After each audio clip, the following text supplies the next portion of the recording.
kita semua di dalam rumah Tuhan. Sekali lagi kita angkat dengan penuh sukacita. Bertemu dalam kasih-Nya, berkumpul dalam anugerah-Nya, bersuka cita semua di dalam rumah Tuhan. Oh, saudaraku dan saudariku, Tuhan cinta dan mengasihimu.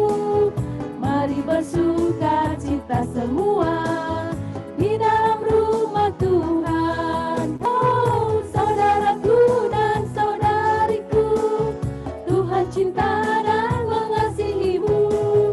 Mari bersuka cita semua di dalam rumah Tuhan.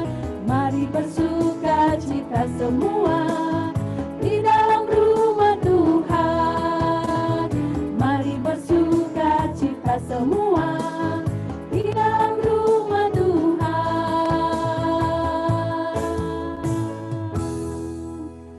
Terima kasih Bapak Ibu untuk sukacitanya yang boleh kita bagikan satu dengan yang lain.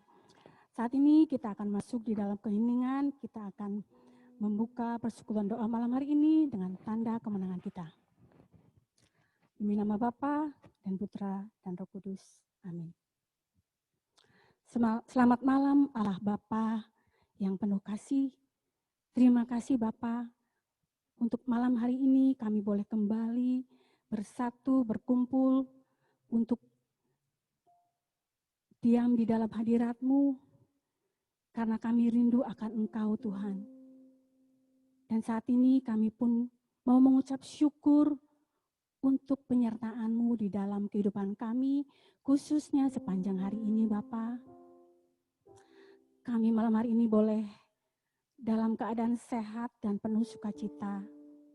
Itu karena anugerah dan kasih-Mu Bapa. Bapa, malam hari ini pun kami ingin menyatakan segala kelemahan kami, segala dosa-dosa kami, dan kerapuhan kami. Kiranya Engkau berkenan untuk mengampuni kami, sehingga kami layak di hadapan-Mu, dan kami layak untuk memuji dan menyembah Engkau. Mari kita sama-sama nyatakan tobat kita. Saya mengaku kepada Allah yang Maha Kuasa dan kepada saudara sekalian bahwa saya telah berdosa dengan pikiran dan perkataan, dengan perbuatan dan kelalaian. Saya berdosa, saya sungguh berdosa. Oleh sebab itu saya mohon kepada Santa Perawan Maria dan kepada saudara sekalian, supaya mendoakan saya pada Allah Tuhan kita. Terima kasih Bapa, terima kasih. Kami percaya Engkau sudah mengampuni setiap dosa dan kelemahan kami. Bapa, malam hari ini kami bersatu hati, rindu untuk memuji Engkau. Terima kasih untuk setiap peristiwa yang boleh terjadi di dalam kehidupan kami. Terima kasih untuk berkat yang sudah boleh kami terima hingga malam hari ini. Banyak yang sudah Engkau perbuat bagi kami, Bapa. Saat ini, Bapa, terimalah pujian kami, ucapan syukur kami, Bapa. Kami mau bersyukur dengan sepenuh hati. Dua video lagi ya.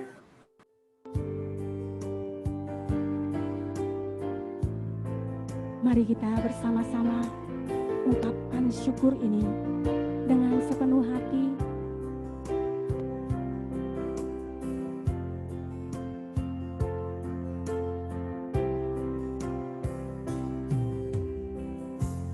Banyak yang Kau perbuat di dalam hidupku.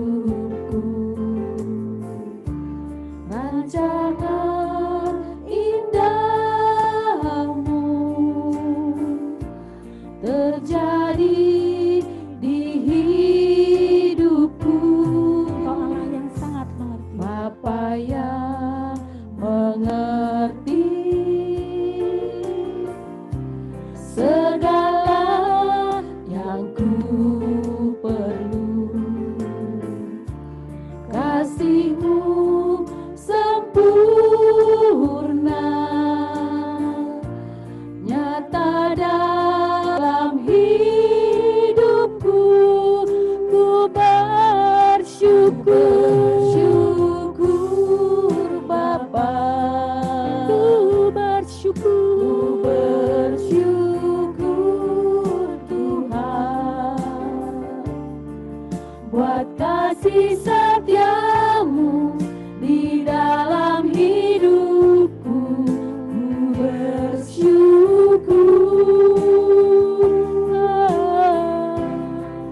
Ku bersyukur Bapa, ku bersyukur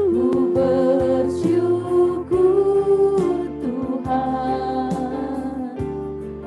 buat kasih setia-Mu di dalam hidupku. Ku bersyukur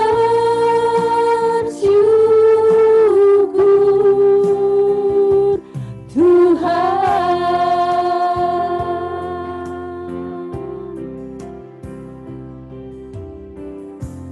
Banyak yang Kau perbuat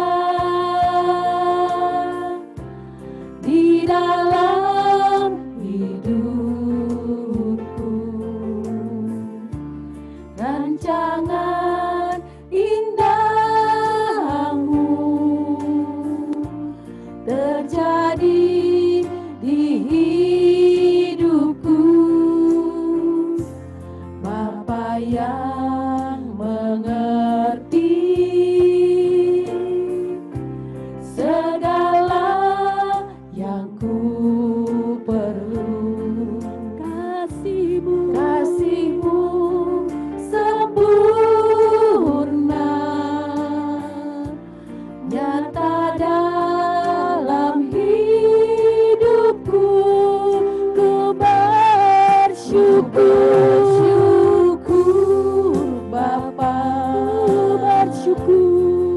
ku bersyukur Tuhan, buat kasih setia-Mu di dalam hidupku. Ku bersyukur, ku bersyukur Bapa, ku bersyukur Tuhan,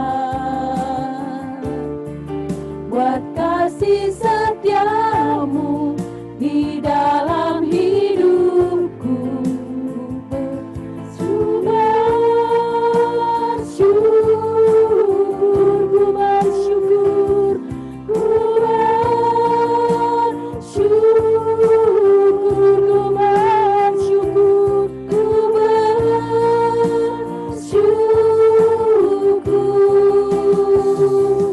Tuhan.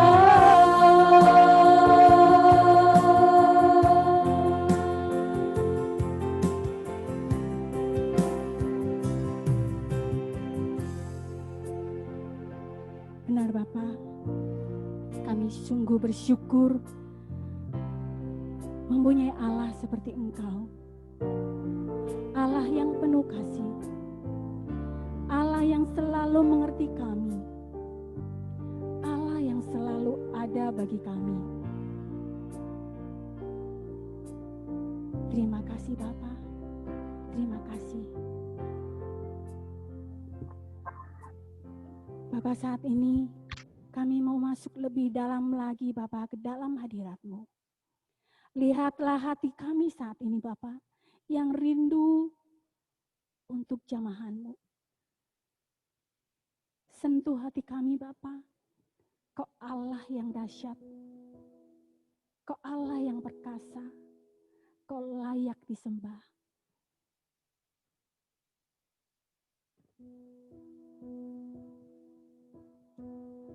Terimalah sembah kami Bapa,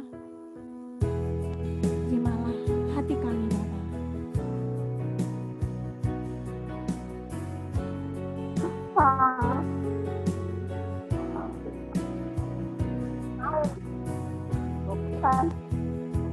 ngomongnya lain. Alam semesta melukiskan kebesaran Tuhan, bumi dan surga menyanyikan kemuliaan nama-Mu. Hosana,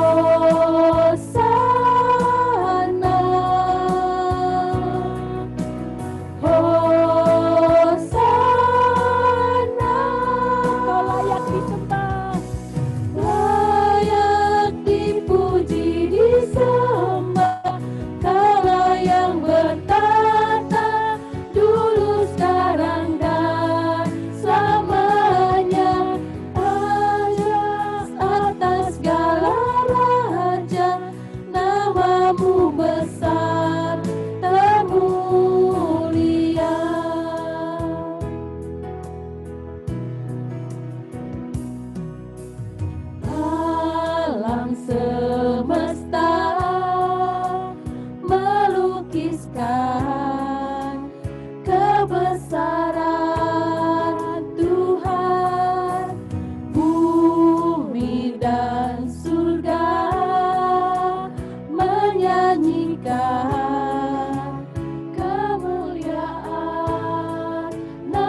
Terima kasih Bapa, terima kasih Bapa.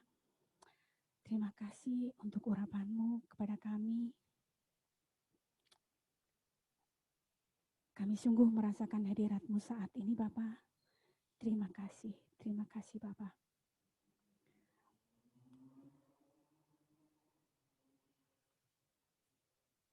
Bapak terima kasih juga Engkau sudah kirimkan anak-Mu, Romo Tony, untuk berbicara kepada kami, untuk menyampaikan pesan-Mu.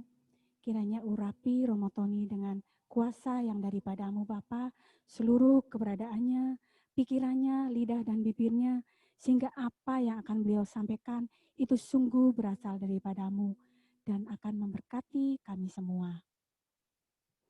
Dan beri kami juga Bapa, anak-anak-Mu yang saat ini bergabung di dalam PD offline maupun online, telinga seorang murid, lembutkan hati kami, kuduskan pikiran kami, sehingga kami hanya tertuju kepada-Mu. Dan biarlah apa yang akan Kau tabur, itu sungguh akan menjadi benih yang subur di dalam kehidupan kami. Berbicaralah Bapa, kami siap mendengarkan. Kemuliaan kepada Bapa dan Putra dan Roh Kudus, seperti pada permulaan, sekarang, selalu, dan sepanjang segala abad. Amin. Silakan Romo Tony.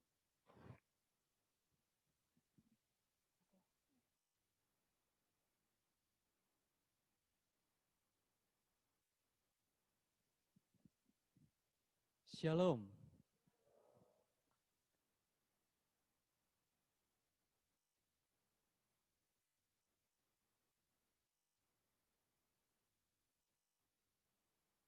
Yang saat ini ada di sini. Cek. Nah, rekan-rekan yang ada di sini, halo? Apa kabar semuanya? Luar biasa. Ini ciri khas yang selalu saya dengar dan selalu membuat saya gembira. Kalau orang ditanya, apa kabar? Luar biasa. Ini rasa hati itu selalu beda ketika hanya mengatakan, baik Romo. Nah, itu ada daya tersendiri. Dan saya yakin rekan-rekan yang saat ini mungkin berada di rumah, tidak dapat hadir bergabung dengan kami di tempat ini, juga merasakan hal yang sama. Ada rasa sukacita, rasa yang luar biasa atas kasih Tuhan yang begitu nyata di dalam hidup kita. Nah, saya Romo Tony, beberapa waktu yang lalu saya dihubungi oleh tim untuk berbagi sedikit tentang salah satu bagian dalam sabda bahagia yang diungkapkan oleh Yesus secara khusus di dalam Injil Matius. Nah, karena di awal maka saya sempat berpikir kayaknya baik untuk menggambarkan atau menjelaskan sedikit tentang sabda bahagia. Nanti setelah itu baru kita coba masuk dalam tema yang akan kita coba bahas, akan coba kita diskusikan. Nah, di dalam Injil menurut Matius, di Matius bab 5, ayat 3-12, sabda bahagia itu merupakan bagian dari khotbah Yesus. Jadi kalau misalkan kita cermati, ini di dalam Injil menurut Matius itu ada di bagian awal.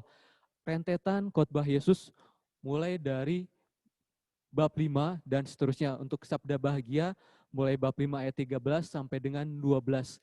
Ini menjadi bagian dari khotbah Yesus di bukit. Nah, lalu ini juga bisa dikatakan bahwa sabda bahagia adalah biografi batin atau potret tentang sosok Yesus. Jadi nanti kita akan lihat kalau orang pengen mengenali Yesus itu pribadinya kayak siapa sih, kayak apa sih. Lalu kita ingin mengenal Yesus itu orang yang kayak gimana, dia fokusnya kepada orang-orang itu seperti apa, bisa kita cermati melalui sabda bahagia yang Yesus berikan. Nah, salah satu contohnya, Yesus itu mengatakan di dalam sabda bahagia, di bagian awal itu, berbahagialah orang yang miskin di hadapan Allah, karena merekalah yang empunya kerajaan surga. Kenapa Yesus mengatakan demikian? Karena Yesus memang pada dasarnya adalah orang yang miskin. Di Matius bab 8 ayat 20 dikatakan, serigala mempunyai liang dan burung mempunyai sarang, tetapi anak manusia tidak mempunyai tempat untuk meletakkan kepalanya. Yesus itu memang mengidentifikasi dirinya sebagai orang yang miskin. Maka kata-kata yang dikatakan oleh Yesus pun didasarkan pada pengalaman yang dia alami, pada pengalaman yang dia rasakan. Maka tidak aneh kalau kita mendengar sabda bahagia di awal itu mengatakan berbahagialah orang miskin. Karena pengalaman Yesus pun mengalami kemiskinan di dalam hidupnya. Lalu yang kedua, contoh berikutnya. Berbahagialah orang yang lembut, yang lemah, lembut, dan seterusnya. Ini kenapa? Karena pribadi Yesus pun adalah pribadi yang lembut. Dikatakan, marilah kepadaku, kalian yang lemah dan letih, karena aku lemah lembut dan rendah hati, dan seterusnya. Ini menggambarkan juga, kok Yesus ngomongin, ayo datang kepadaku orang yang mungkin saat ini sedang mengalami kesulitan, karena aku adalah orang yang lembut. Memang pribadi Yesus, hatinya adalah orang yang lembut. Maka Yesus menggunakan kata lembut itu untuk juga mengajarkan sabda bahagia. Nah, sekali lagi, sabda bahagia itu menggambarkan misteri Yesus sendiri, sekaligus memanggil kita untuk bersekutu dengannya. Yesus itu enggak asal-asalan ketika menyatakan tentang sabda bahagia. Ada fokusnya, ada tujuannya, yaitu sekali lagi mengajak kita untuk mau bersekutu dengannya. Atau secara khusus dikatakan, mau mengajak kita untuk mau menjadi murid-muridnya. Inilah golomboran atau orang-orang yang kalau dalam Injil menurut Matius itu menjadi orang-orang yang pertama kali mendengarkan sabda bahagia dari Yesus.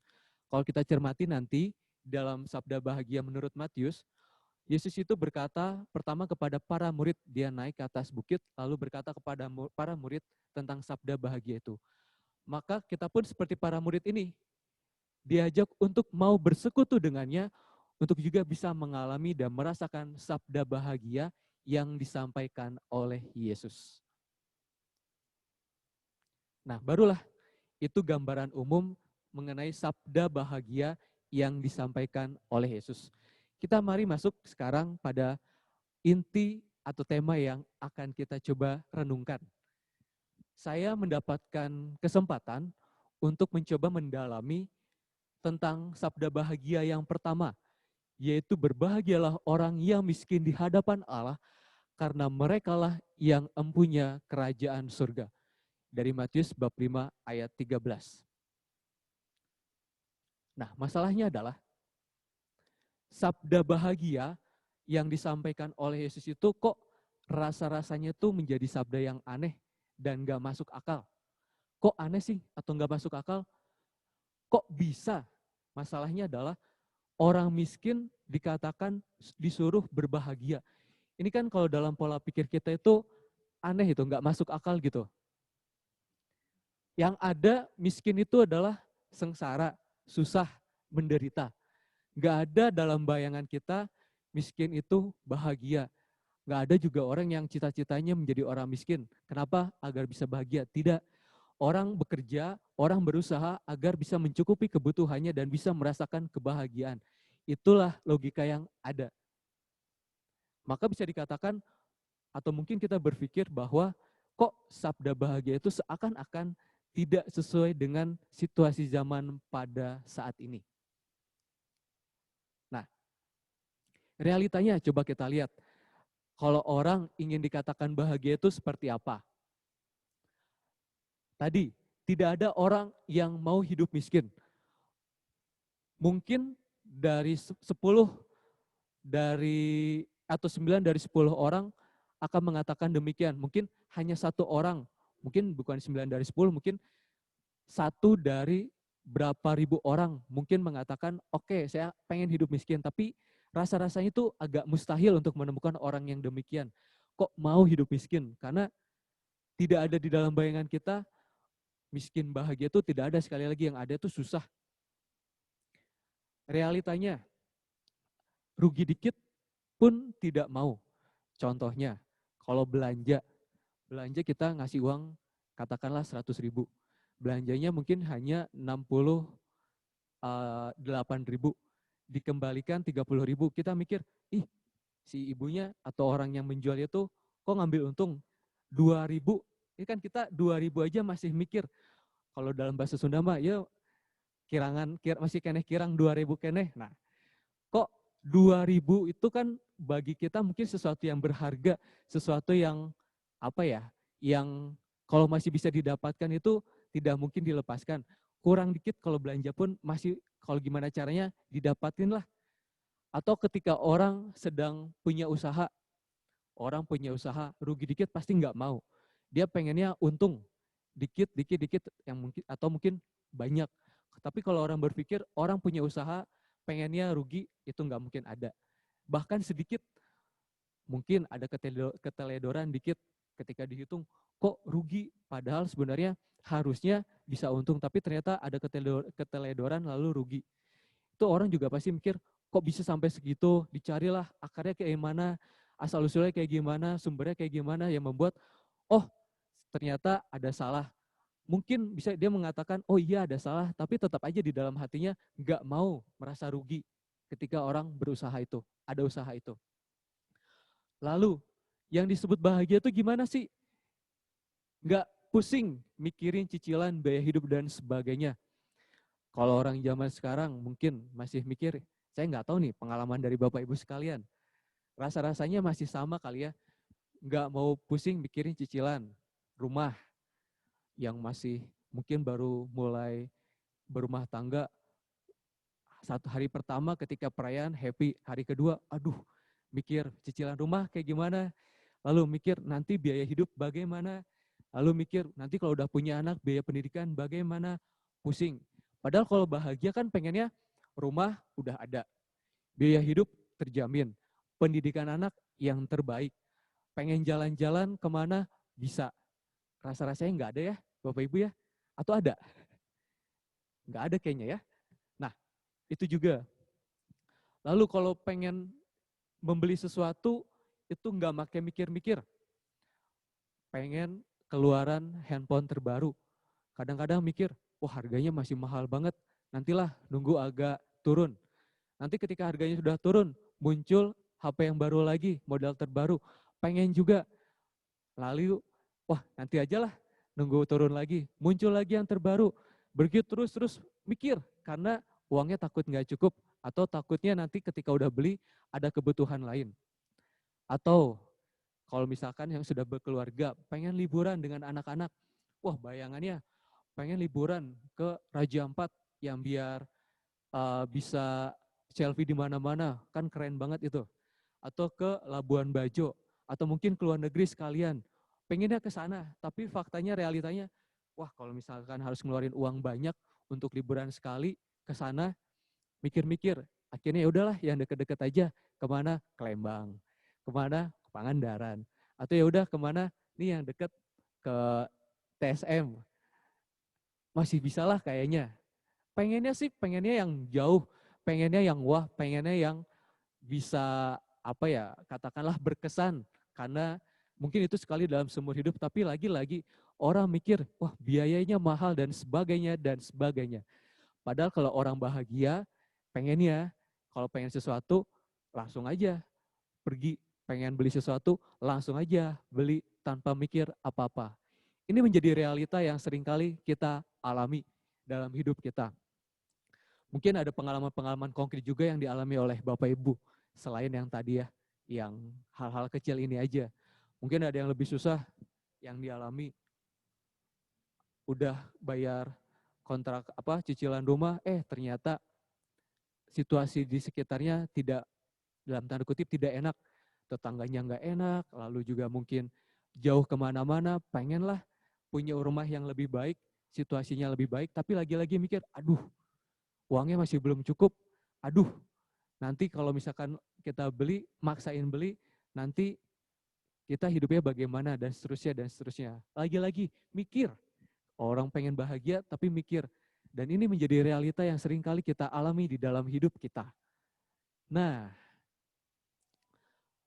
lalu pertanyaannya adalah, kalau Yesus mengatakan, berbahagialah orang yang miskin di hadapan Allah, tapi realita yang kita alami seperti yang tadi gambaran yang saya tunjukkan, lalu maksud Yesus itu seperti apa sih? Yesus itu ngomong miskin di hadapan Allah itu seperti apa yang sebenarnya dia maksud. Maka kita ingin coba masuk, coba mendalami sabda Yesus itu. Kata penting di dalam ayat atau di dalam sabda yang pertama adalah miskin di hadapan Allah. Jadi tidak berhenti di dalam kata miskinnya saja, tapi miskin di hadapan Allah. Ada sedikit perbedaan kalau kita cermati di dalam Injil menurut Lukas. Di dalam Injil menurut Lukas itu dikatakan, berbahagialah kamu yang miskin, karena kamulah yang punya kerajaan surga. Ada penghilangan atau dilesapkan di hadapan Allahnya, tetapi itu tidak bisa diartikan bahwa yang miskin dalam arti material lah yang dituju oleh Lukas, tidak. Tetapi sebenarnya baik Lukas dan Matius itu masing-masing memiliki satu tujuan yang sama ketika berbicara tentang miskin, secara khusus miskin di hadapan Allah. Nah, istilah ini, miskin di hadapan Allah ini, istilah yang mencolok dalam gulungan kitab Qumran sebagai penyebutan dari kaum saleh. Lalu, mereka juga menyebut dirinya miskin di dalam rahmat, miskin di dalam penebusanmu, atau miskin saja. Nah, kitab Qumran itu adalah kitab yang ditemukan di dalam gua-gua di Laut Mati.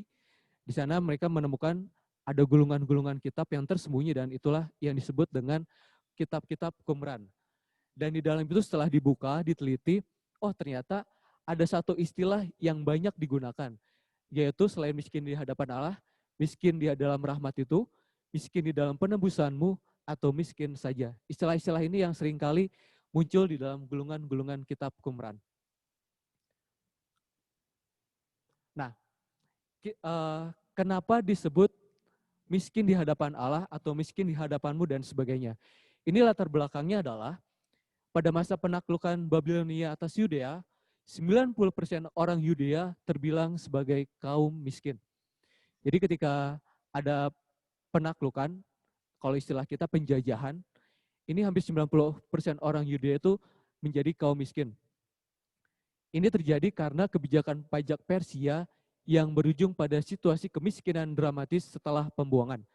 Gambarannya, kalau kita alami dalam sejarah bangsa Indonesia, itu kan ketika kita dijajah pun, orang-orang atau masyarakat asli Indonesia itu kan mengalami kemiskinan yang sangat berat juga. Hal ini terjadi karena satu, pajak yang besar yang harus dialami oleh rakyat Indonesia, lalu juga mereka harus bekerja, tapi hasil kerjanya itu tidak dialami atau tidak dinikmati oleh mereka, tetapi dinikmati oleh kaum penjajah. Gambaran ini juga yang terjadi ketika bangsa Yudea atau bangsa Yahudi itu mengalami, atau bangsa Israel itu mengalami penaklukan atau penjajahan oleh bangsa Babilonia. Mereka harus membayar pajak yang sangat besar, dan karena pajak itulah membuat kehidupan mereka itu menjadi miskin, dan ini menjadi miskin yang secara struktural situasinya demikian, akhirnya semuanya 90% orang itu menjadi miskin. Dan inilah yang menjadi awal kenapa disebut sebagai kaum miskin. Nah, ketika orang mengalami kemiskinan itu, sebenarnya di awal ada prinsip yang mereka pegang. Prinsip ini dikatakan orang-orang benar akan sejahtera, sedangkan kemiskinan adalah akibat dari suatu kehidupan yang buruk. Ini prinsip itu didasarkan pada hubungan sebab akibat antara hidup dan perilaku. Jadi kalau kita ingat di dalam Injil pun masih sering ada bekas-bekasnya. Kita ingat oh ada orang yang menderita sakit, ini pasti karena dia orang yang berdosa. Ada orang yang menderita lumpuh, karena pasti hidupnya penuh dengan dosa. Inilah yang dikatakan prinsip sebab akibat dalam hidup. Kalau orang hidupnya baik, pasti akan atau sikapnya baik, pasti hidupnya akan baik. Tetapi kalau ternyata sikapnya buruk, pasti hidupnya pun akan buruk. Ini menjadi prinsip awal yang dipegang di dalam perjanjian lama atau di dalam prinsip lama orang-orang Israel pada zaman itu. Maka sekali lagi, orang akan berpikir bahwa ketika orang sejahtera, memang hidupnya baik. Tetapi ketika orang jatuh miskin, itu hidupnya buruk karena dia bisa dikatakan bertentangan dengan yang dikehendaki oleh Tuhan. Ini prinsip lama. Tetapi dengan kesadaran yang terjadi setelah tadi ada pembuangan, lalu ada kesadaran baru yang muncul. Prinsip lama ini menjadi hilang atau diabaikan. Prinsip barunya seperti apa? Prinsip baru yang terjadi adalah kemiskinanlah yang membawa bangsa Israel dekat dengan Allah. Alasannya di dalam kemiskinan, orang semakin rendah hati. Dan kerendahan hatilah yang membawa orang pada Allah. Jadi ada sebuah prinsip baru yang melawan prinsip yang lama. Bukan lagi orang berpikir bahwa ketika orang miskin itu dia karena bertentangan dengan Allah. Tidak. Dalam prinsip baru orang berpikir bahwa orang yang miskin itulah yang ternyata justru membawa dia semakin dekat dengan Allah. Kenapa? Karena di dalam kemiskinanlah orang bisa semakin rendah hati, orang bisa semakin menyadari karya Allah di dalam hidupnya. Ini bisa dibandingkan dengan situasi orang kaya pada zaman itu yang dipandang cenderung congkak dan hanya mengandalkan dirinya sendiri. Ini bisa kita coba andaikan bagi orang-orang kaya, mungkin orang Saduki, lalu juga orang Farisi yang pada waktu itu juga bisa dikatakan menjadi kaum-kaum yang dominan. Ini kan bertentangan dengan orang-orang miskin yang ada pada waktu itu. Orang miskin pada waktu itu melarat dan dia berani mengatakan atau mengandalkan Tuhan di dalam hidupnya. Tetapi kalau misalkan orang-orang kaya pada zaman itu dianggap sebagai orang-orang yang congkak dan hanya mementingkan dirinya sendiri. Inilah yang menjadi prinsip yang baru yang bertentangan dengan prinsip yang ada di dalam bangsa Israel sebelumnya. Lalu, nah kesalehan kaum miskin yang berkembang berkat kesadaran ini terungkap banyak di dalam kitab Mazmur. Kaum Israel menyadari dirinya sebagai Israel yang sejati. Jadi kalau kita baca dalam kitab-kitab Mazmur itu banyak ungkapan-ungkapan. Aku sebagai pribadi yang rendah, sebagai pribadi yang hanya bisa mengandalkan Allah. Dan ini bisa kita temukan juga di dalam kitab-kitab Mazmur tadi. Bisa dicek nanti kalau yang penasaran. Nah, kesalahan kaum miskin ini dengan kerendahan hatinya pada akhirnya membuka pintu bagi Kristus. Jadi sekali lagi ketika orang yang miskin dalam hal ini, itu bisa menjadi pribadi yang jauh lebih rendah hati daripada orang-orang kaya yang menggantungkan hidupnya pada harta kekayaan, sehingga pada saat yang sama pun bisa dikatakan menjauhkan diri dari Tuhan. Dan ini ya yang terjadi. Ketika orang bisa semakin rendah hati, maka dia pun bisa membuka hatinya, dirinya pada kehadiran Kristus. Dan tokoh-tokoh seperti Maria, Yusuf, Simon, lalu ada Anna, Zakaria, dan Elizabeth, serta para gembala di Bethlehem. Dan juga ke-12 rasul itu menjadi gambaran orang-orang yang mau terbuka pada kehadiran Kristus. Mereka ini adalah kaum-kaum atau orang-orang yang miskin. Contohnya atau buktinya di dalam Injil. Untuk sampai melahirkan Yesus pun, Bunda Maria dan Santo Yosef itu ditolak di berbagai penginapan. Kalau mungkin mereka punya uang lebih, mereka mungkin bisa sampai atau menginap atau mungkin menyewa satu penginapan yang jauh lebih baik. Walaupun di situ dikatakan penginapan penuh, tapi mungkin penginapan yang dicari pun mungkin hanya penginapan yang sesuai dengan kemampuan keuangan mereka. Tapi kalau sekali lagi mereka punya keuangan yang lebih baik, mereka bisa saja menyewa satu rumah, bukan sekedar penginapan, rumah orang yang baik untuk melahirkan. Tapi ternyata situasinya adalah mereka sangat terbatas dan akhirnya melahirkan Yesus di kandang hewan atau di tempat yang mungkin bisa dikatakan tidak layak. Lalu juga Zakaria dan Elizabeth, saudaranya, situasinya tidak lebih baik dari Yusuf dan Maria. Mereka pun walaupun Zakaria adalah termasuk kaum imam, tapi juga mereka tidak dikatakan memiliki harta yang berlimpah. Berbeda dengan orang-orang yang pada waktu itu bekerja sebagai pemungut cukai.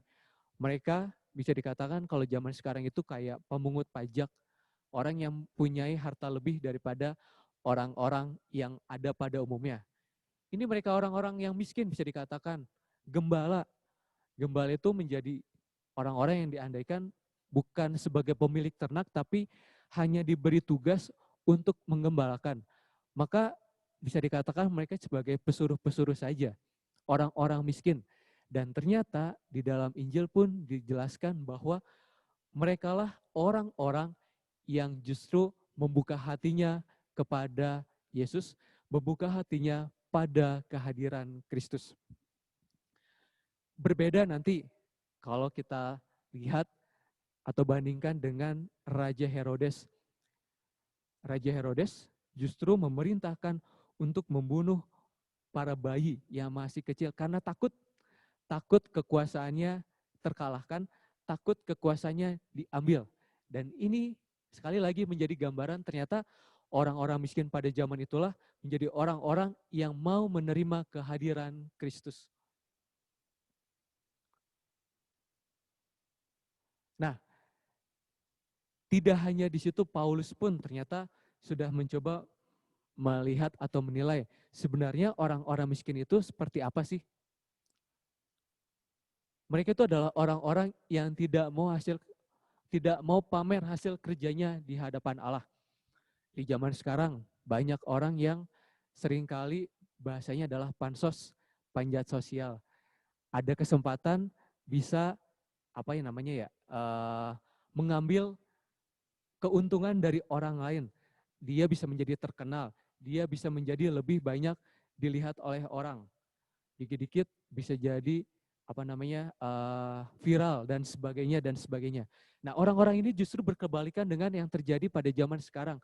Mereka ketika kerja itu tidak mau dipamerkan. Mereka tidak mau diketahui oleh banyak orang. Tetapi hasil kerjanya atau hasil karyanya itu justru berdampak banyak pada orang-orang yang lainnya. Ingat ketika Maria mendapatkan kabar gembira, dia pun tidak gembor-gembor kepada orang-orang banyak. Dia menyimpan segala sesuatunya di dalam hati. Lalu ketika Yusuf sempat ragu-ragu memang, tetapi ketika dia pun berani untuk mengambil Maria, dia tidak gembar-gembor, oh saya nanti akan menjadi bapaknya Tuhan, bapaknya Allah yang menjelma manusia. Tidak, dia pun diam. Lalu tapi dia tetap melaksanakan segalanya dengan sepenuh hati seperti dengan Maria. Lalu juga Elizabeth ketika mendapatkan kabar bahwa dia akan mengandung, itu sudah usia yang bisa dikatakan sudah tua. Dia tidak gembor-gembor, dia tidak langsung menyatakan karena pada waktu itu ketika orang sudah tidak bisa atau orang yang tidak bisa melahirkan atau mempunyai keturunan itu dipandang sebagai aib. Dan maka ketika dia bisa mendapatkan keturunan, dijanjikan akan mendapatkan keturunan, dia tidak gembar-gembor akan mendapatkan keturunan sehingga orang bisa mengatakan, oh dia tidak, akhirnya aibnya dihapus. Tidak. Dia tetap menyimpannya di dalam hatinya seperti dengan Bunda Maria. Yang penting dia melaksanakan apa yang diperintahkan, apa yang ditugaskan oleh Yesus. Dan inilah yang terjadi dengan orang-orang miskin pada waktu itu. Lalu yang berikutnya, mereka tidak merasa diri bisa bicara dengan Allah seolah-olah sebagai mitra yang sepantar.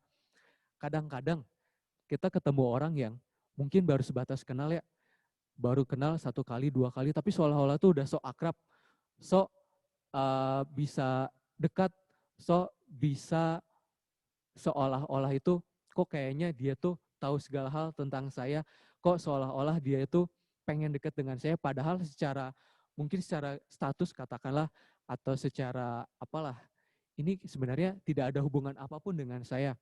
Kalau mungkin pekerja, saya sebagai pribadi yang punya atau pemimpin di dalam perusahaan, ada orang tiba-tiba ngedeketin seolah-olah deket sama saya. Nah ini orang-orang yang sebenarnya mereka itu tidak seperti itu.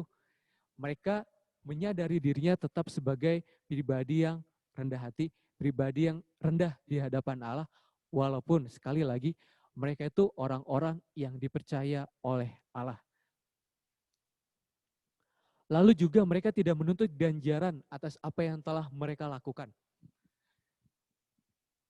Baik Bunda Maria, Yusuf, Zakaria, dan Elizabeth itu tidak meminta hal-hal yang besar. Maria ketika mendapat kabar gembira, oh kamu akan mengandung dan melahirkan putra Allah. Lalu Maria tidak mengatakan, oh aku pengen ini sebagai ganjaran, karena kan ini menjadi tanggung jawab yang besar ya. Ketika mendapatkan kabar gembira, mungkin kabar gembira dari sudut pandang kita, dari sudut pandang Maria, ini kabar yang membingungkan, belum resmi menjadi istri. Lalu waktu itu juga masih dikatakan sangat muda, dikatakan dalam berbagai tafsir dikatakan mungkin masih sekitar 13 tahun. Ini masih labil-labilnya. Tapi sudah mendapatkan kabar gembira. Kalau dalam logika saya, ketika saya mendapatkan tugas yang berat, logikanya adalah saya ingin mendapatkan sesuatu yang lebih atau paling tidak ganjaran yang setimpal dengan apa yang menjadi tugas berat yang harus saya lakukan. Kalau orang saat ini mendapatkan tugas, lalu dia mendapatkan reward atau mendapatkan hadiah, itu menjadi hal yang wajar. Atau mungkin mengajukan, oh sudah melaksanakan tugas, lalu saya pengen ini dong Pak. Itu seolah-olah dalam kacamata kita itu hal yang wajar. Tetapi ternyata dalam kacamata mereka, orang-orang yang dipilih Allah ini, mereka tidak berpikir sampai demikian. Mereka hanya melakukan sekali lagi apa yang menjadi tugas yang diberikan kepada mereka tanpa menuntut ganjaran atas apa yang mereka telah lakukan. Dan yang terakhir, mereka itu hanya ingin membiarkan Allah mencurahkan berbagai rahmat-Nya kepada mereka. Orang-orang miskin ini sekali lagi tidak mengharapkan imbalan. Orang-orang miskin ini tidak mengharapkan ingin setara dengan Allah. Tetapi orang-orang miskin ini yang ditunjukkan atau dicontohkan oleh Maria, Yusuf, dan sebagainya itu hanya ingin membuka hati pada rahmat Allah bagi hidup mereka. Dan seringkali hal inilah yang kita lupakan atau kita abaikan, karena fokus kita adalah ketika kita sudah mengerjakan sesuatu hal yang besar, kita pengennya mendapatkan hadiah. Itu mungkin juga menjadi hal yang dalam pola pikir zaman sekarang, itu menjadi hal yang wajar ya. Kalau berpikir bahagia, sudah bekerja keras, pokoknya kalau sudah bekerja keras, harapannya mendapatkan hadiah. Anak nih misalkan, pengalaman saya juga mungkin. Di akhir semester atau akhir tahun, kenaikan kelas, nilainya sudah tinggi, nilainya sudah baik, mendapatkan ranking yang terbaik. Lalu biasanya cenderung minta ke orang tuanya, "Mah, atau Pak, minta hadiah."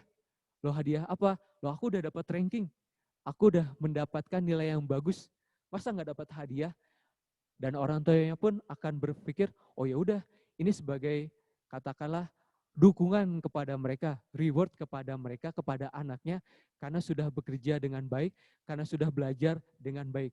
Logikanya demikian, tapi sekali lagi itu bertentangan dengan logika yang terjadi atau dialami oleh orang-orang miskin pada zaman itu. Mereka justru menjadi orang-orang yang ya udahlah, yang penting rahmat Allah itu tetap bekerja, rahmat Allah itu tetap tumbuh dan hidup di dalam mereka.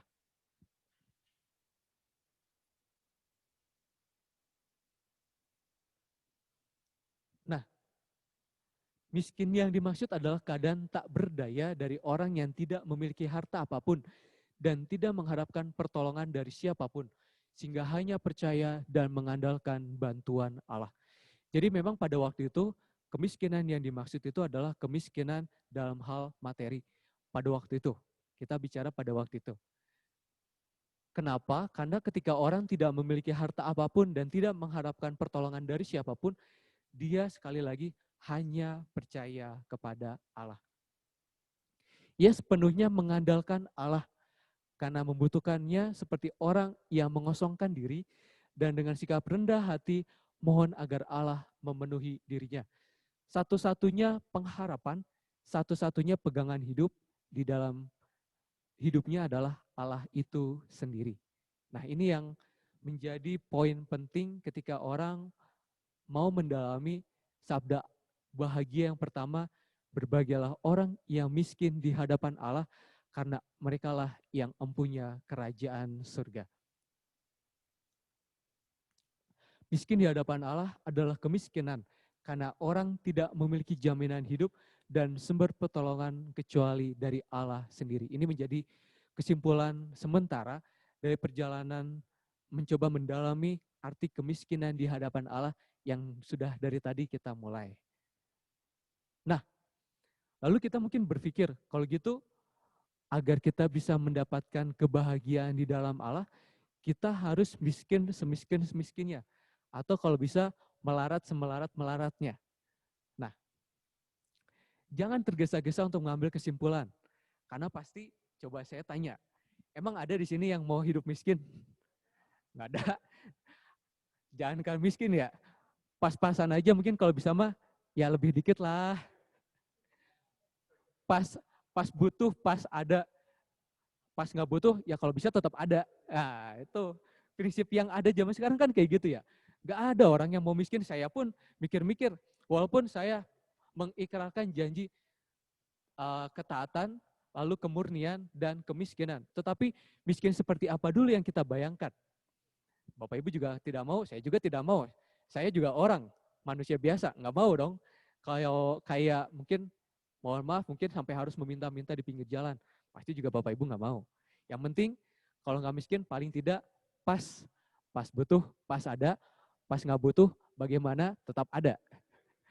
Kalau lagi butuh pengen sesuatu, ada juga. Kalau mungkin kalau bisa malah lebih. Nah, itulah yang menjadi hal yang dominan yang kita inginkan. Nah, ini kalau kita coba renungkan memang di dalam Injil atau di dalam yang kita renungkan tadi itu, kemiskinan itu memang dikaitkan dengan hal-hal yang material.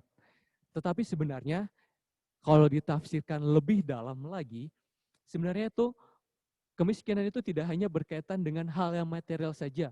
Tidak hanya berkaitan dengan uang, tidak hanya berkaitan dengan harta kekayaan, tidak hanya berkaitan dengan jaminan hidup hal duniawi. Tidak sesempit itu. Kemiskinan material semata-mata itu tidak membawa dan tidak menghasilkan keselamatan. Walaupun ada orang-orang yang tidak beruntung nasibnya di dunia, boleh secara istimewa mengandalkan kebaikan Allah. Jadi tadi benar, kalau misalkan dikatakan mau miskin dengan pola pikirnya mungkin, kalau miskin, saya miskin kayak zaman dulu, itu bisa bahagia. Tapi faktanya kan tidak. Karena sekali lagi kemiskinan yang dimaksud di sini itu bukan kemiskinan dalam arti material. Walaupun ada sekali lagi di sini dikatakan orang yang mungkin tidak beruntung dan hanya mengandalkan kebaikan Allah. Orang-orang seperti itu ada. Kalau kita lihat di Thailand kalau nggak salah ya, para bisu-bisu itu juga kan banyak yang berkeliling meminta-minta kepada orang-orang. Itu kan bisa digambarkan menjadi gambaran orang-orang yang menggantungkan hidupnya kepada kebaikan Allah melalui perantara orang-orang yang ada di sekitar. Itu para bisu itu bisa menjadi contoh. Tetapi secara umum kayaknya tidak mungkin ada orang yang kalau mungkin tidak niat banget pengen sampai segitunya tuh kayaknya agak nggak mungkin banget gitu. Nah, kenapa kita tidak fokus hanya pada kemiskinan material? Karena ini harus diperhatikan. Hati orang yang tidak memiliki apapun juga itu bisa mengeras, diracuni dan menjadi jahat karena secara batin ya dipenuhi akan keinginan benda-benda material atau harta milik jasmania sehingga melupakan Allah. Jadi kalau misalkan diandaikan orang miskin itu akan selalu rendah hati, jawabannya adalah tidak. Kita ambil contoh. banyak orang yang mungkin hidupnya terbatas, hidupnya penuh dengan kemiskinan, lalu berpikir dengan cara singkat, ya udahlah saya jadi jambret aja, ya udahlah saya jadi pencuri aja, ya udahlah saya jadi orang bahkan koruptor, orang yang mungkin merasa dirinya miskin, tetapi karena di dalam hatinya itu fokusnya bagaimana memenuhi keinginan yang ada di dalam dirinya, keinginan yang ada di dalam hidupnya, akhirnya dia bertindak sesuatu yang bertentangan dengan hal-hal yang baik, bertentangan dengan apa yang menjadi kehendak Allah. Makalah di sini hatinya itu menjadi keras, tidak lagi menjadi hati yang atau pribadi yang rendah hati. Dan ini ya bisa menjadi contoh konkret. Ada juga mungkin ya, kalau tidak perlu sampai orang yang menjadi jambret lah, tetapi ketika orang dikit-dikit yang diomongin tentang uang, dikit-dikit nggak mau rugi, bayar parkir motor, kasih uang 2.000, minta kembalian 1.000, dia bilangnya, Kang, sejuta pun kalau misalkan kurang 1.000, itu tidak akan menjadi 1 juta. Pola pikirnya demikian. Atau Kang, atau masa ini aturannya itu cuma 1.000, kita ngasihnya 2.000, dikembalilah 1.000 lagi, kita nggak mau rugi. Bisa jadi karena dalam pola pikirnya bagaimana kita tidak menjadi rugi. Fokusnya adalah kalau kita bisa mendapatkan sesuatu dan uang itu masih bisa didapatkan, kenapa harus berbuat baik? Bisa jadi demikian. Namun, ternyata di dalam gereja pun tetap ada saja contoh-contoh orang yang membaktikan dirinya atau memberikan contoh konkret hidup dalam kemiskinan. Kalau di dalam sejarah atau di dalam kisah Santo Santa mungkin terkenal itu adalah Fransiskus Assisi. Atau juga ada contoh-contoh lain dari Santo Santa yang berasal dari keluarga yang kaya raya, tetapi meninggalkan kemapanan mereka untuk hidup miskin. Pada zaman itu memang tuntutannya adalah mereka harus meninggalkan keluarga, meninggalkan harta milik di dalam keluarga itu, agar mereka ketika mereka mau menjadi seorang biarawan-biarawati. Istilahnya adalah, kalau orang yang ingin menjadi biarawan-biarawati pada zaman itu tuh, kalau bagi keluarga itu sudah dianggap mati karena sudah tidak ada lagi ikatan. Maka Fransiskus Assisi itu bisa menjadi teladan orang yang kaya banget. Kalau ini mungkin kalau zaman sekarang Crazy Rich, guys. Kalau yang sering nonton itu kan Crazy Rich Surabaya ada. Lalu ada lagi apa? Banyak ya. Yang mungkin awalnya kok kayak biasa aja, tapi lama-lama, dia tiba-tiba jadi kaya banget. Nah, kalau selebgram, ini jadi selebgram. Yang terkenal kayak Atta Halilintar. Tahu? Yang followersnya banyak ya, kalau nggak salah ya. Lalu ada Ria Ricis, ya dikit-dikit tahu lah. Biar nggak ketinggalan zaman juga. Lalu ada siapa lagi ya? Ada banyak, artis juga banyak kan. Saya tuh sering lihat di YouTube nih, gara-gara saya tuh lebih senang nonton YouTube daripada nonton TV. Bahkan sering ada muncul nih, Raffi Ahmad Sultan Andara atau apa kalau nggak salah. Lalu Andi Taulani Sultan apa? Bintaro, tahu juga. Ini juga ngikutin ya. Bukan ngebayangin, ini orang-orang yang kaya. Nah inilah gambaran, ini dulu tuh kayak misalkan Fransiskus Assisi itu berasal dari keturunan kayak gitu. Mungkin katakanlah anaknya Raffi Ahmad tiba-tiba meninggalkan kemapanan lalu hidup sebagai seorang biarawan. Itu contoh ya, contohnya. Ada tuh Fransiskus Assisi itu gambarannya kayak gitu. Awalnya dari keluarga yang kaya, tapi akhirnya dia meninggalkan kemapanannya, lalu hidup miskin. Kalau zaman sekarang kayak gimana? Saya membayang-bayangkan mungkin contoh paling konkret di Indonesia yang paling kelihatan, kalau Bapak Ibu tahu, ini ada di dalam kehidupan para rahib di Okso, di Rawaseneng. Ini mereka komunitas yang bisa dikatakan meninggalkan kemapanan, lalu membaktikan hidupnya di dalam biara, fokus di dalam saja, lalu juga mencurahkan hidupnya pertama untuk doa, Lalu untuk karya-karya yang lain, kalau bagi mereka memang fokusnya di dalam doa. Nah, mereka itu kalau bagi gereja itu tetap menjadi komunitas yang dibutuhkan karena ini menjadi teladan para asketik dalam menghayati kemiskinan dan keugaharian agar bisa memeragakan kepada orang zaman sekarang kebenaran dari sabda bahagia itu. Jadi kalau misalkan kita ngomongin tentang sabda bahagia, berbahagialah orang yang miskin di hadapan Allah. Kalau misalkan kita berhenti pada kemiskinan material, oh enggak, Romo Tony waktu itu bilangnya enggak cuma kemiskinan dalam hal material saja. Loh, terus gereja gimana mau mempertahankan hal itu? Nah, gereja itu masih menunjukkan ada kok kelompok-kelompok di dalam gereja pun yang sebenarnya mau menghidupi sabda bahagia itu. Secara khusus orang-orang ini.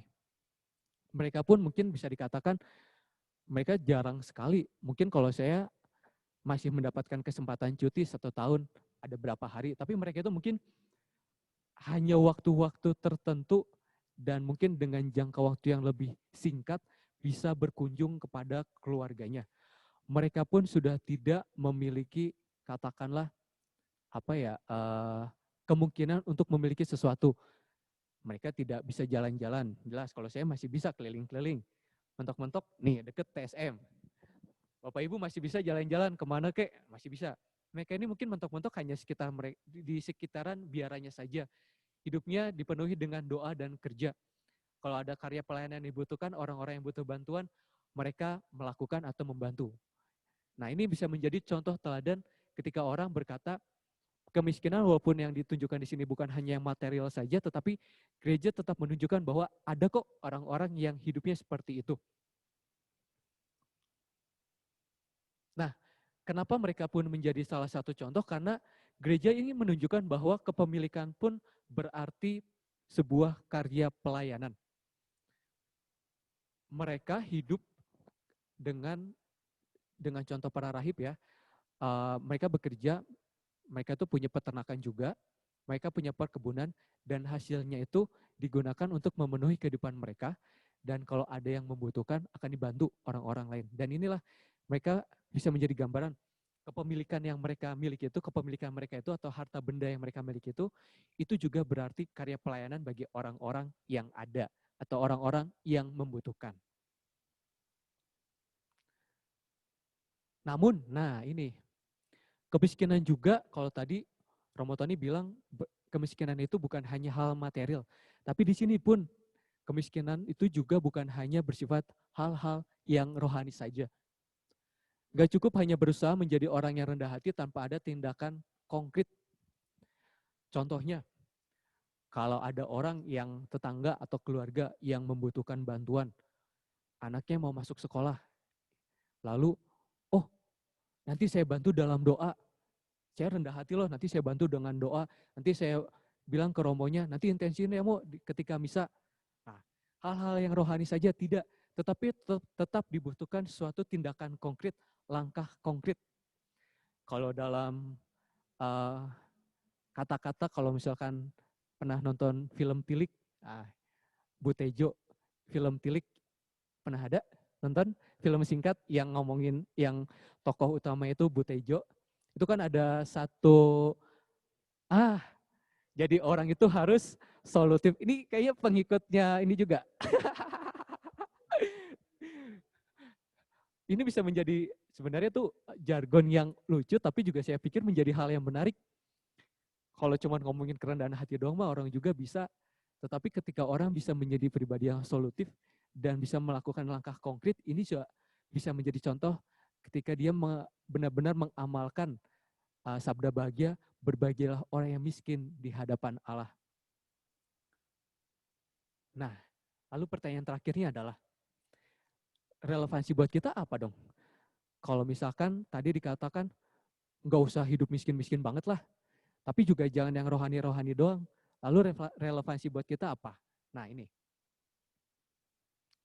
kita diajak untuk menghindari diri dari kelekatan akan harta kekayaan duniawi dan berani mempercayakan hidup kita kepada Allah.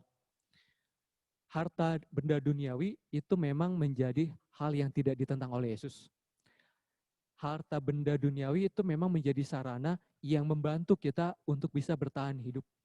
Tetapi sekali lagi diingatkan bahwa fokusnya itu jangan hanya ke situ. Fokusnya itu jangan hanya sekedar mencari harta benda, tetapi bagaimana kita mau atau bisa mempercayakan diri kita kepada Allah. Rasa-rasanya kalau orang hanya fokusnya pada harta benda, dia mau mendapatkan uang 1 miliar pun, dia mau mendapatkan uang 1 triliun pun, atau dia mau menjadi triliuner, atau miliarder, atau menjadi sultan, itu rasa-rasanya juga tetap nggak akan cukup karena dia berpikirnya adalah bagaimana mendapatkan hal yang lebih dan lebih. Tetapi ketika dia berani tetap mengarahkan hatinya, lalu menaruh harapannya kepada Tuhan, lalu dan berani juga berkata cukup dan bersyukur, rasa-rasanya sekecil apapun keuntungan yang didapat, sekecil apapun anugerah yang didapat, itu pasti akan tetap diterima dengan baik.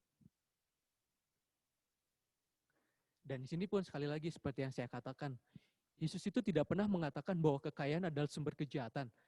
Yesus juga tidak mengangkat kemiskinan sebagai sumber keutamaan. Yang penting adalah di sini, bagi orang yang hidup berkecukupan atau berkelimpahan, Yesus ingin agar orang dapat memandang dan mempergunakan harta benda secara wajar, sembari tidak melupakan saudara yang memang masih membutuhkan pertolongan kita. Sekali lagi, harta benda itu bukan sebagai tujuan. Kalau dalam bahasa Satu Santo, Ignatius Loyola, harta benda itu bukan sebagai tujuan, tetapi sebagai sarana. Tujuannya tetap Allah sendiri. Tujuannya adalah bagaimana manusia bisa mendekatkan diri kepada Allah. Dan sarana yang bisa digunakan salah satunya adalah harta benda itu. Itu bisa menjadi gambaran kenapa Yesus mengucapkan sabda bahagia yang pertama, yaitu berbahagialah orang yang miskin di hadapan Allah, karena merekalah yang empunya kerajaan surga. Udah. Nah, kedengar? kerajaan surga, tadi kan kalau kita dari awal sampai akhir ini Kita hanya berbicara berkaitan tentang miskin di hadapan Allah. Tapi kerajaan surga pun menjadi poin penting dari sabda bahagia itu. Dan di sini dikatakan, kerajaan surga itu dibangun atas dasar kesediaan mereka yang berkelebihan untuk berbagi dengan yang kurang beruntung.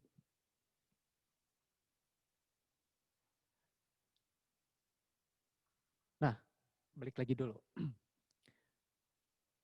Kalau orang mau berkata atau orang ingin bertanya, sebenarnya Romo, kerajaan surga itu seperti apa sih? Sederhananya adalah, ini bisa menjadi contoh.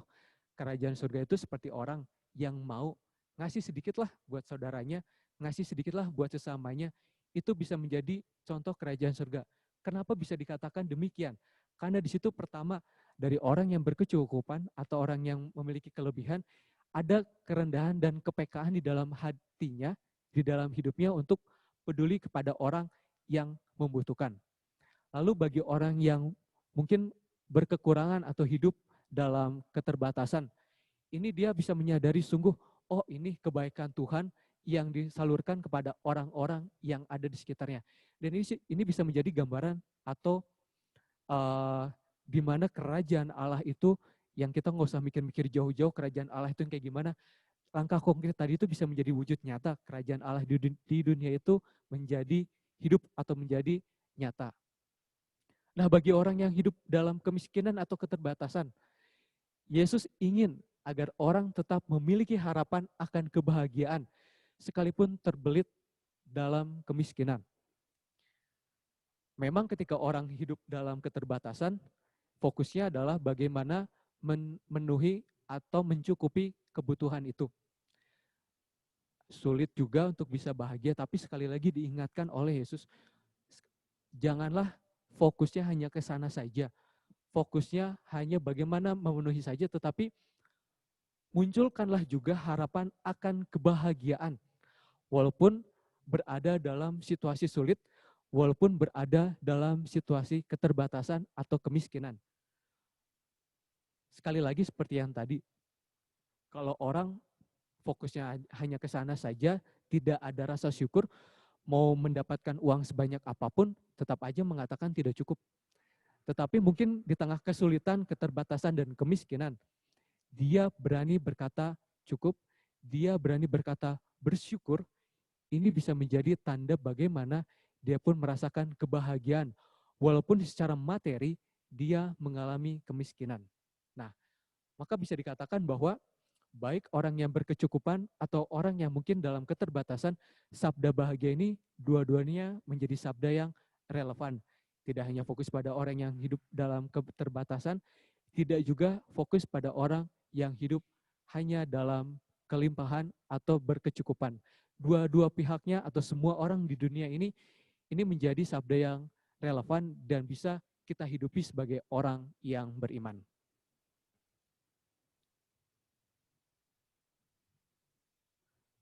Nah, ini yang tadi, tidak mudah memang hidup dalam keterbatasan atau bahkan kekurangan. Tetapi meskipun demikian, harapan kebahagiaan pun tetap harus ditumbuhkan, salah satunya melalui rasa syukur. Kadang orang lupa, sekali lagi, rasa syukur itu yang menjadi penting. Kadang orang lupa ketika orang berdoa, yang diucapkan hanya berhenti pada keinginan-keinginan atau harapan. Ketika doa novena 9 hari, lalu novena itu terkabulkan. Kadang-kadang suka lupa, oh yang penting karena euforia kebahagiaan, yang penting saya sudah mendapatkan yang saya inginkan atau saya doakan. Tapi kadang suka lupa ketika bersyukur, untuk bersyukur atas doa yang sudah dipanjatkan. Kadang ketika orang sedang dalam kesulitan, yang didoakan itu hanya bagaimana dia lepas dari kesulitannya. Romo minta doa karena saya sedang sulit. Romo minta doa karena rumah tangga saya sedang ada masalah. Romo minta doa karena usaha kami sedang dilimpa masalah. Kadang-kadang yang didoakan atau dimintakan doa hanya apa yang menjadi kebutuhannya saja. Tetapi seringkali dilupakan rasa syukur itu sendiri. Mungkin disitulah kita akan melihat di tengah rasa syukur dalam kesulitan. Mungkin saat ini di tengah situasi yang tidak mudah, katakanlah keluarga kami sedang mengalami kesulitan.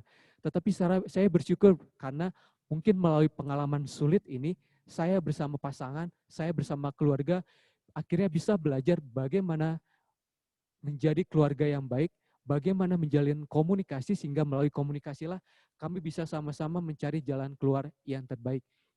Mohon doa penting, tetapi jangan lupa rasa syukur dalam segala hal, baik dalam kecukupan ataupun dalam kesulitan.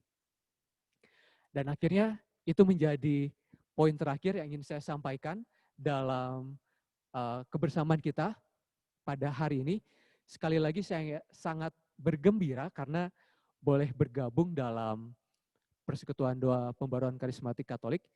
Ini menjadi kesempatan saya yang pertama bertemu. Ini menjadi kesempatan saya juga untuk bisa sungguh merenungkan, karena ketika saya menyiapkan bahan ini, bukan semata-mata saya hanya sekedar membagikan, tapi akhirnya juga saya belajar dan menyerap dan merefleksikan apa yang saya pelajari itu bagi hidup saya. Dan semoga apa yang saya sampaikan ini ada sedikit yang bisa kita gunakan di dalam hidup kita dan akhirnya bisa berbuah sebagai orang-orang yang beriman kepada Allah, sehingga tidak hanya fokus ketika orang berkata berbahagialah orang yang hidup miskin, miskin saja yang dipikiri, miskin dalam hal materi saja yang dipikirkan, tidak. Tetapi bagaimana orang yang mau menghidupi sabda bahagia itu baik dalam kecukupan, baik dalam kemiskinan, sama-sama bisa merasakan kasih Allah yang besar dan sama-sama mau tetap mengucapkan rasa syukur di tengah segala hal, di tengah segala situasi yang dialaminya. Maka sekali lagi terima kasih atas kebersamaan kita dan shalom, selamat malam.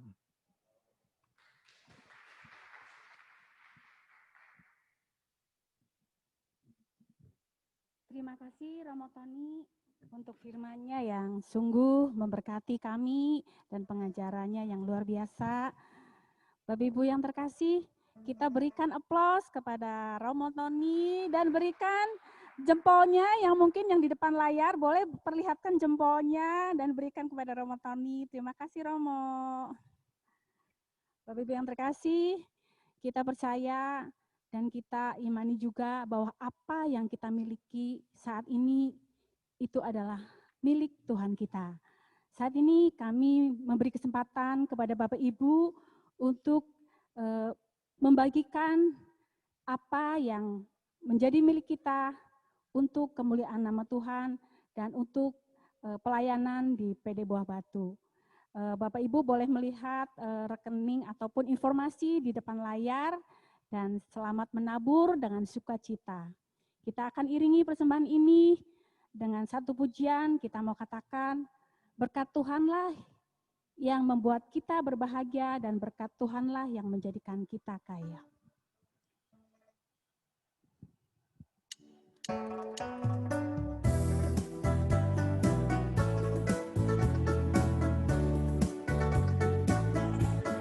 Begitu besar kasih Allah pada kita,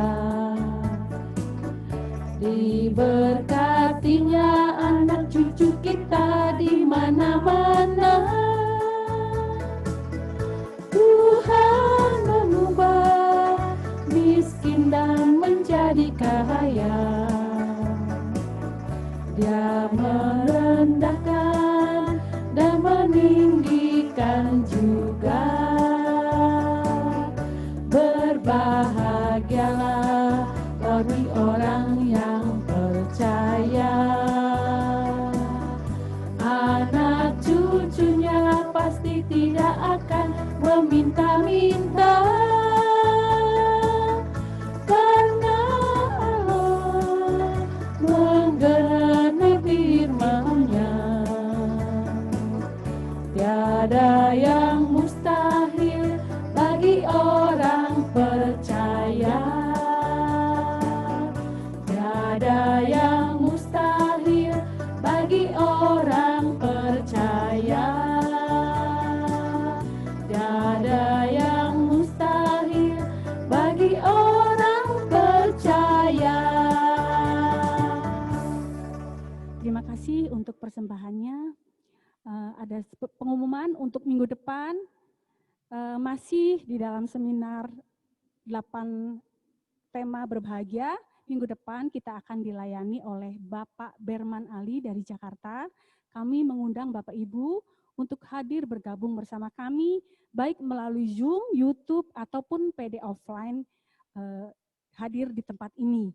Dan bagi yang mau berkenan untuk hadir di dalam PD offline, silahkan datang, tidak perlu mendaftar, selama tempat masih mencukupi dan mengikuti semua prosedur kesehatan seperti memakai masker, face shield, dan membawa pembersih untuk tangan dan hal-hal lain. Silakan saja, kami mengundang Bapak Ibu. Kita kembali hening Bapak Ibu, kita akan tutup persekutuan doa malam hari ini. Kita kembali datang kepada Tuhan.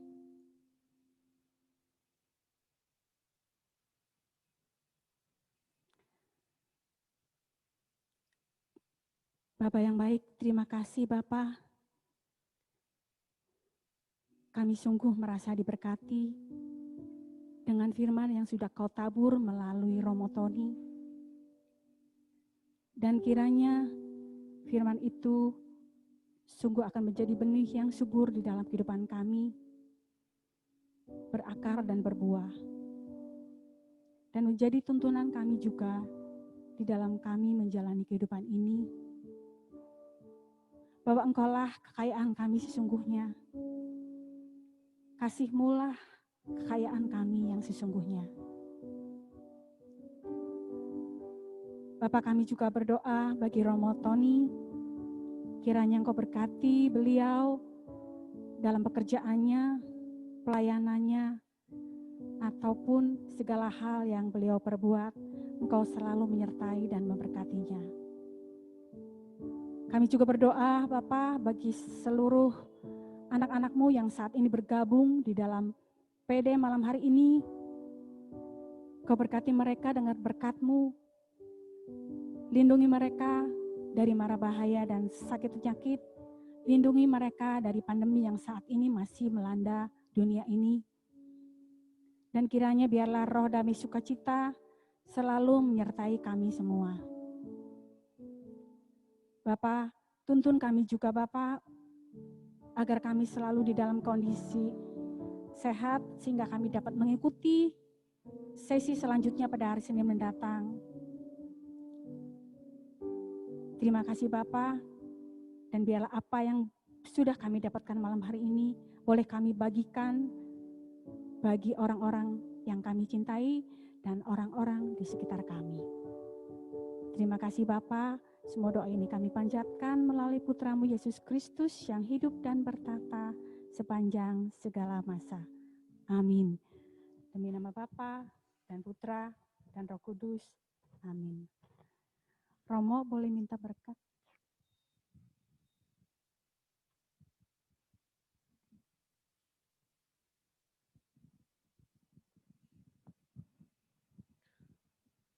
Tuhan sertamu.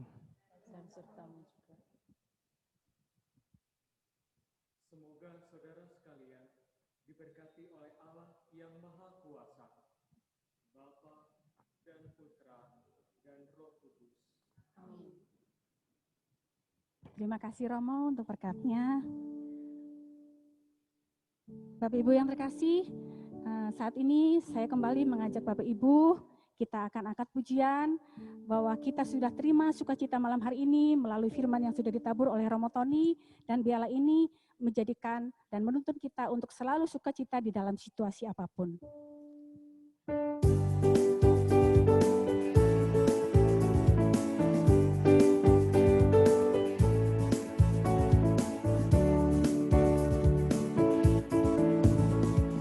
Terima sukacita surga, itulah kekuatan bagi jiwa. Ku dapat rasakan kasih-Nya di tengah badai yang bergelora. Terima sukacita surga, itulah kekuatan bagi jiwa. Ku dapat saksikan kuasa-Nya, taklukkan badai yang bergelora. Haleluya, Kau ada dalam hatiku, takkan patah semangatku, takkan hilang kekuatanku. Haleluya, ku mau bersorak bagimu, sukacita surga nyata penuhiku. Sekali lagi kita katakan bahwa sukacita ada di dalam hati kita.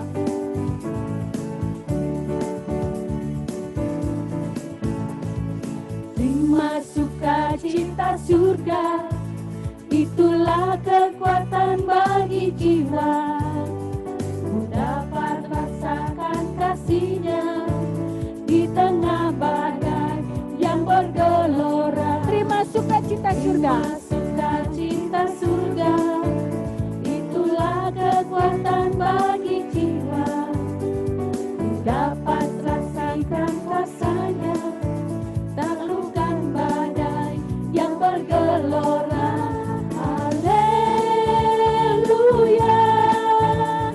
Kau ada dalam hatiku, takkan patah semangatku, takkan hilang kekuatanku.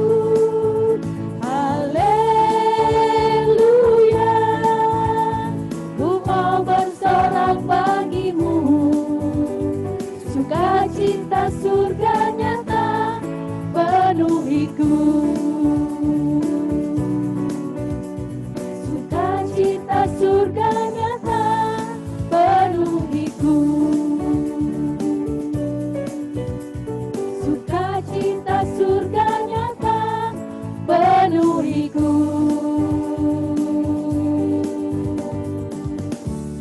Terima kasih Bapak Ibu yang terkasih. Selamat malam, sampai bertemu hari Senin depan. Shalom.